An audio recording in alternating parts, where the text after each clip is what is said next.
Salut à tous, j'espère que vous allez bien. Aujourd'hui, vidéo spéciale les amis. Et oui, vidéo très spéciale. On va voir ensemble le rôle que peut avoir la psychologie dans le sport en général, mais surtout dans ce qui nous intéresse le plus, évidemment, c'est le football. À quel point c'est nécessaire aussi pour les sportifs de haut niveau. Donc, on y va. C'est parti.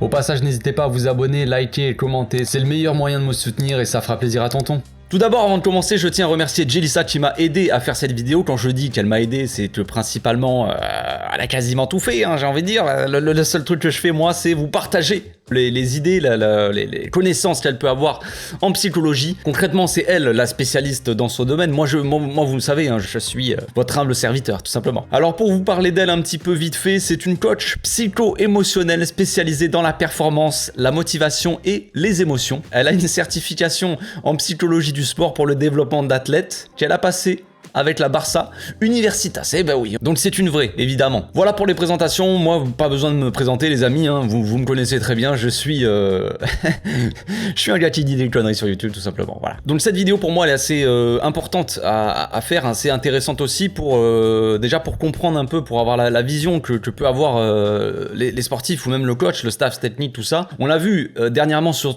Twitter. J'avais vu passer ça sur Twitter, hein, comme quoi la nouvelle, hein, Ferran qui avait engagé un psychologue. Eric Garcia aussi, un psychologue, et Ansu Fati aussi sont suivis par des psychologues. Et bon, voilà, c'était le mec basique, hein, de base sur Twitter qui va se moquer, qui va dire le gars a besoin d'un psychologue, c'est pas normal que les joueurs de haut niveau aient besoin d'un psychologue. Il n'a rien à faire au Barça. Donc ça, c'est vraiment c'est vraiment assez spécial de penser ça, j'ai envie de dire, parce que évidemment les sportifs de haut niveau sont souvent suivis par des coachs, soit des coachs de motivation, des coachs personnels, donc au final c'est en rapport avec la psychologie, soit sont suivis carrément donc par des psychologues pour être accompagnés tout au long de leur carrière, hein, peu importe l'âge. Et surtout pour les jeunes joueurs comme on a nous, Ansu Fati, Ferran Torres et Eric Garcia ont un point commun tous ensemble, évidemment, c'est le fait qu'ils soient assez jeunes. Ils ont la vingtaine, c'est assez jeune et ils ont peut-être besoin d'être accompagnés. On l'a vu aussi Rafinha, on a vu des infos qui étaient sorties comme quoi il avait reçu des encouragements de ses proches, il a un soutien, vraiment, il est constamment en train de parler avec son père, tout ça, de sa situation, juste avant qu'il ait des difficultés là. Bon, là ça va un peu mieux, mais voilà. On avait vu aussi l'info comme quoi c'est sa famille, sa mère et ses tantes étaient venues le voir à Barcelone, voilà. Donc tout ça, c'est intéressant d'être accompagné mentalement pour regagner en confiance, et tout ça, c'est la base, hein, évidemment. C'est pas les premiers joueurs, évidemment. On peut se moquer de Ferran Torres, on peut se moquer d'Ansu Fati, d'Eric Garcia, mais est-ce qu'on va se moquer d'Andrés Iniesta qui a subi exactement la même chose? Alors évidemment, c'est pas pour les mêmes raisons, et souvent aussi on entend des supporters ou des gens en général dire que t'as besoin d'un psychologue uniquement si t'es en dépression ou si t'es pas bien, tout ça, mais pas forcément, non. Pas forcément.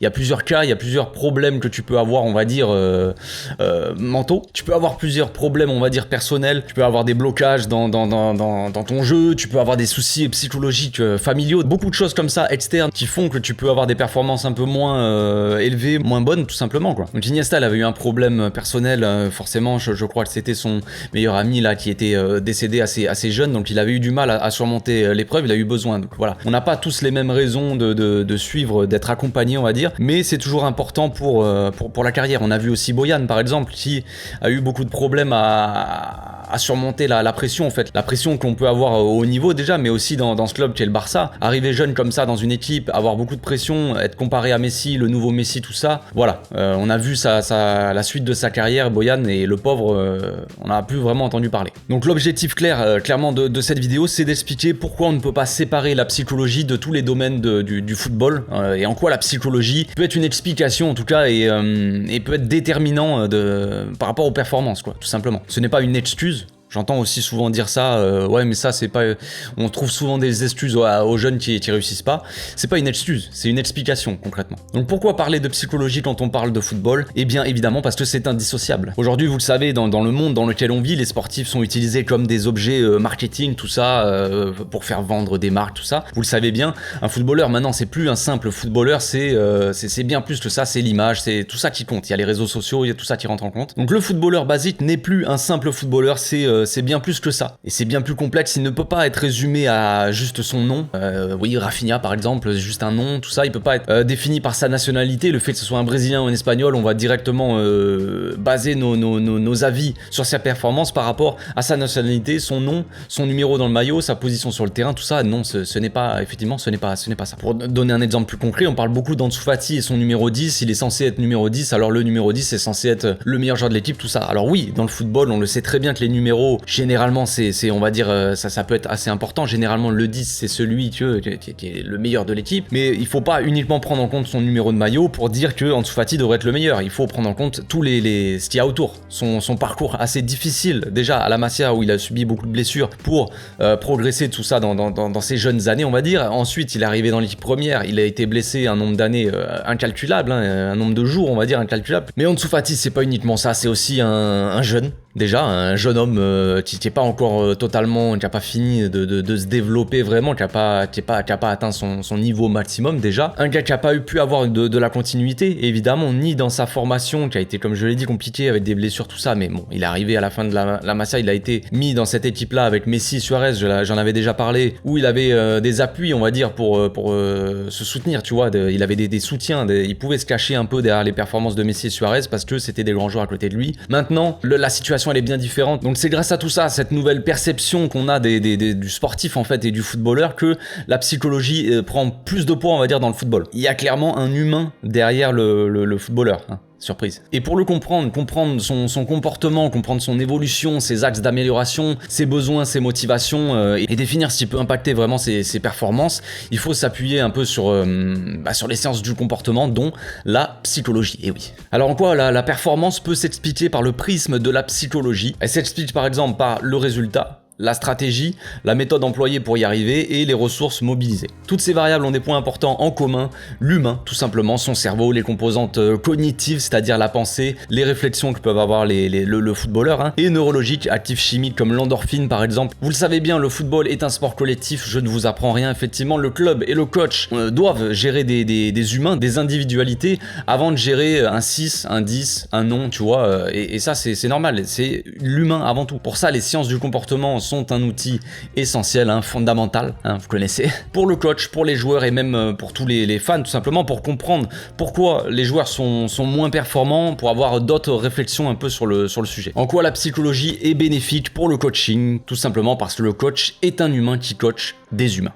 Aujourd'hui, le coach et son staff technique, son équipe technique, ont un rôle qui va plus loin qu'entraîner les joueurs évidemment et les former, j'ai envie de dire. Ils doivent aussi éduquer et faciliter l'accès à leurs joueurs, à des outils qui leur permettent de faire face à tout ce qui entoure la sphère sportive. Et ça s'applique dans toutes les variables, j'ai envie de dire, donc physique, la variable physique, par exemple les blessures, la récupération, tout ça des joueurs. Les variables cognitives comme par exemple l'apprentissage, la compréhension, l'exécution des tâches, tout ça au quotidien. Et les variables psychosociales, par exemple la socialisation, tout simplement avec ses coéquipiers, l'approche des émotions et des pensées, l'approche des matchs, tout ça, la pression qu'il peut y avoir avant les matchs, tout ça. Donc pour ça, le coach a besoin des clés psychologiques pour mener à bien, on va dire, le projet, faire le travail, être un bon coach et conduire son équipe, pour instaurer les normes comportementales dans l'équipe, comme on l'a vu déjà quand Xavi est arrivé, où il a installé des règles, tout ça, on l'avait vu, ça c'est l'exemple type, pour diffuser sa philosophie à travers le dialogue, on va dire, et l'attitude, par son comportement, son attitude, sa personnalité, sa communication, y compris non verbale, pour fixer des objectifs pour lui-même, le staff, l'équipe et les joueurs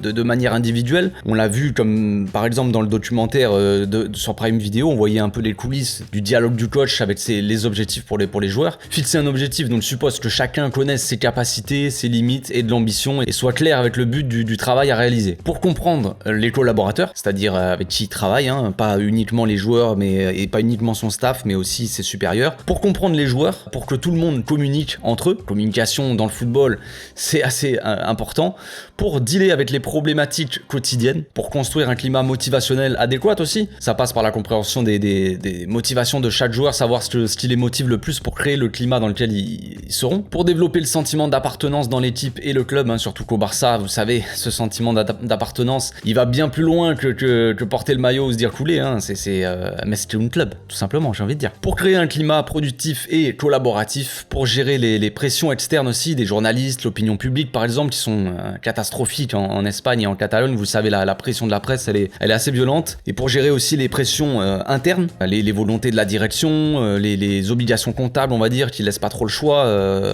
quand je dis obligations comptables, je parle évidemment des transferts, hein, vous savez, on doit gérer tout ça comme on peut, le coach doit arriver à gérer ça, se construire une équipe, on va dire, avec des limites de salaire et d'argent, quoi, tout simplement. Pour communiquer de manière plus globale avec les parties prenantes du projet, hein, les personnes ou institutions qui rentrent dans le projet et collaborent, et les contre-pouvoirs, par exemple la Liga, hein, Tebas, vous savez bien, qui est un bon exemple de contre-pouvoir, hein, qui essaie de nous, je pourrais pas le dire poliment, mais qui essaie de nous mettre des bâtons dans les roues, voilà. Mais enfin bon, c'est pas le sujet. Donc les psychologues et les coachs mentaux, ils doivent être présents auprès du coach et de l'équipe, des staff techniques, des joueurs, tout ça, pour apporter des réponses aux questions comportementales, émotionnelles et cognitives des coachs et des athlètes à travers des interventions sur différents points. Ils vont par exemple construire des programmes qui vont s'appliquer à plusieurs domaines, plusieurs sphères dans le club, le joueur, le coach, l'équipe, la famille des joueurs, le staff médical aussi, les managers du club, tout ça. Ils vont avoir plusieurs programmes pour pouvoir gérer un peu le côté psychologique du sportif. En gros, la psychologie, hein, s'applique partout et à tous, tout simplement. Vous le savez, dans les clubs, il y a souvent un modèle de jeu qui existe, évidemment. Il doit aussi y avoir un modèle interventionnel psychologique auprès des joueurs. Mais pas uniquement des joueurs, évidemment, comme je l'ai dit, au staff, à la direction, à tous les collaborateurs, en fait, tous ceux qui collaborent ensemble, qui ont une interaction, j'ai envie de dire. Il faut qu'il y ait un modèle d'intervention psychologique. Parce que comme vous le savez, ce sont des humains. Ce sont des humains qui construisent le projet, ce ne sont pas des robots. Et oui. Du coup, c'est impossible de pas prendre en compte les particularités de chaque être humain et leur schéma de pensée. Chaque humain ne pense pas de la même façon,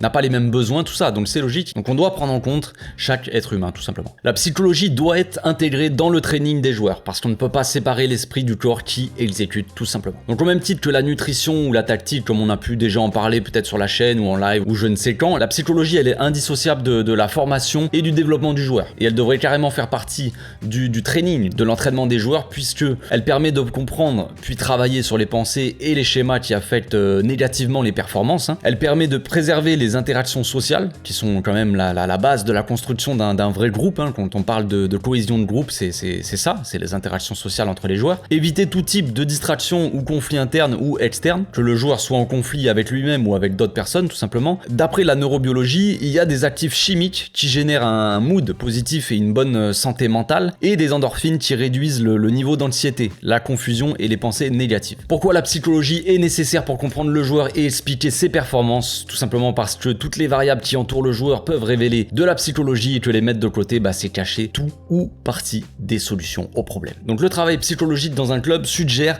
de placer le joueur au centre de tout. Tout simplement. Le comportement des athlètes détermine les performances athlétiques des joueurs sur le terrain, évidemment, ça me paraît assez logique. L'esprit, les pensées et les émotions des joueurs sont un socle important pour le développement des joueurs, le déroulement de leur carrière, hein, tout simplement, leur action et leur performance sur le terrain. C'est pourquoi des joueurs comme en dessous, Rafinha, Eric ou Ferran Torres, on peut parler de soucis psychologiques, soucis dans le sens blocage ou frein, tu vois. Pas forcément des soucis psychologiques externes, ils sont pas forcément en dépression, les types, ils sont pas, tu vois, c'est des blocages, c'est des freins. Un souci psychologique, c'est pas tout le temps une maladie mentale, c'est pas tout le temps une dépression, tout ça. Ça, c'est des erreurs que peut-être la plupart des gens font parce que c'est des sujets assez tabous. On parle de psychologique généralement quand quelqu'un va dans un hôpital psychiatrique, c'est toujours parce qu'il est fou, tu vois, des genres de trucs, alors que dans les hôpitaux psychiatriques, tu peux y aller parce que tout simplement tu fais une dépression déjà. Et quand tu vas voir un psychologue, c'est pas uniquement parce que t'es malade mental ou parce que t'as une dépression. Ça peut tout simplement être par rapport à un blocage dans ta vie personnelle, un blocage dans ton travail, tout ça. Donc pour donner des exemples un petit peu, un manque de confiance relève de la psychologie,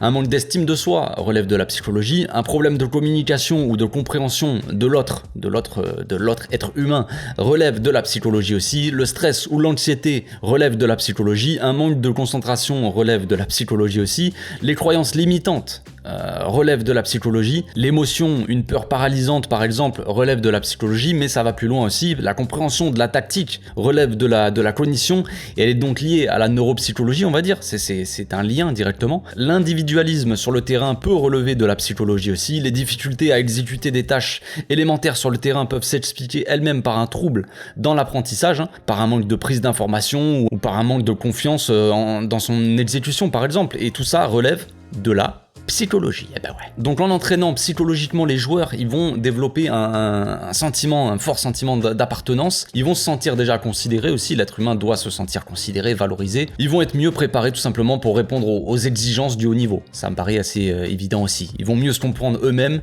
s'estimer aussi, apprendre à gérer les émotions qui peuvent les déstabiliser ou les distraire pendant les matchs et les provocations peut-être des autres adversaires. Je sais pas, c'est un exemple bidon, mais voilà. Provocation les sifflets du public, tout ça, la pression. Ils vont gagner aussi en confiance. Donc à terme, ça améliorera leur performance individuelle et logiquement, ça renforcera les performances de l'équipe en entier. Pour donner un exemple, si évidemment en ce moment Ferran Torres et Ansu Fati étaient au top psychologiquement, ils n'avaient pas de blocage, leur performance et si leur performance était au rendez-vous, eh ben l'équipe s'en porterait beaucoup mieux. Il y aurait une concurrence qui s'installe, une concurrence saine et du coup ça élèverait l'équipe, ça élèverait le niveau de jeu aussi. La concurrence élève le niveau de jeu de l'équipe, ça élève les performances. Tout le monde doit se dépasser, tu vois. S'il n'y avait pas ces soucis psychologiques individuels, on va dire, de chaque joueur, eh ben, le groupe entier s'en porterait mieux, tu vois. C'est donc pour ça que c'est important de prendre en compte toute la partie psychologique, comportementale, cognitive et émotionnelle des joueurs pour analyser et expliquer les performances des joueurs dans leur intégralité. Et évidemment, ne pas se contenter de parler de stats, uniquement de stats. Vous savez, les stats, c'est devenu à la mode depuis un certain moment maintenant de parler de stats. On parle de stats pour définir les performances des joueurs, mais il faut aller un peu plus loin dans la réflexion et dans l'analyse. Nous, en tant que fans, c'est pas notre rôle vraiment de diagnostiquer les joueurs, de trouver les problèmes qu'ils peuvent avoir, les soucis psychologiques qu'ils peuvent avoir, évidemment. C'est pas à nous de trouver des solutions non plus. C'est pas à nous de dire il faudrait que le joueur, voilà, on n'a pas à se casser la tête là-dessus. Donc on pourrait dire nous, on s'en fout qu'il ait des problèmes psychologiques, c'est pas mon problème. Ok, mais c'est quand même intéressant d'avoir toutes ces variables, on va dire, cette manière de voir les choses en tête pour pouvoir avoir une approche un peu plus, avoir un peu plus de recul et comprendre un peu plus aussi, comprendre nos joueurs tout simplement, les problèmes qu'ils peuvent traverser et comprendre aussi les problèmes que peut avoir l'équipe qu'on soutient et dont on est supporter avant tout. Le mot supporter, vous savez ce que c'est. Donc voilà, pour conclure cette vidéo, je vous dirais que c'est un sujet assez important. J'espère avoir été assez clair. C'est un sujet que je maîtrise pas totalement, les gars. C'est une première aussi pour moi de parler d'un sujet aussi complexe. Donc j'espère que j'ai été assez clair dans mes explications. J'espère que ça aidera aussi certains d'entre vous à avoir un recul sur la situation de certains joueurs, avoir un peu plus de compréhension. Comme je l'ai dit au début de la vidéo, c'est pas tout ça, c'est pas une excuse pour dire ces joueurs-là sont nuls.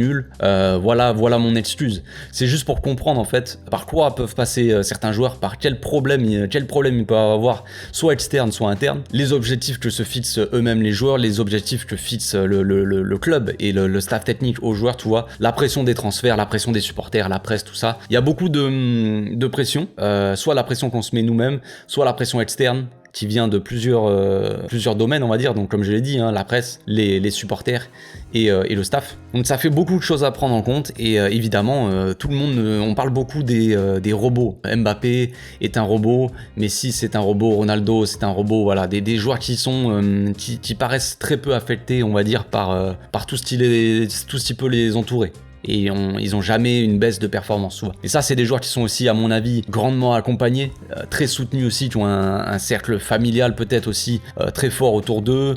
Ils sont très protégés, ils sont dans une bulle, tout ça. Regardez Messi, sa carrière au Barça, les amis, on a eu l'exemple quand même toutes ces années. Il a toujours été dans une bulle très protectrice, Messi. On l'a toujours protégé, mis en valeur comme il faut pour qu'il se développe comme il faut et qu'il devienne le joueur qu'il est. Donc voilà, c'est tout pour aujourd'hui. Je pense que j'ai fait le tour. Donc encore merci à Jelisa de m'avoir aidé, de m'avoir préparé cette vidéo qui est assez complexe au final. N'hésitez pas à aller la suivre sur Twitter. Elle est sur Twitter. J'ai mis le lien dans la description, les amis. Vous pouvez aller voir sur Twitter. De toute façon, je partagerai la vidéo sur Twitter aussi en la marquant aussi. Elle fait de temps en temps des trades sur le Barça, sur les performances des joueurs, le côté un peu psychologique de tout ça. Voilà, c'est tout pour aujourd'hui. On se retrouve demain, les amis, pour une nouvelle vidéo. D'ici là, portez-vous bien. Passez une très bonne journée. Ciao.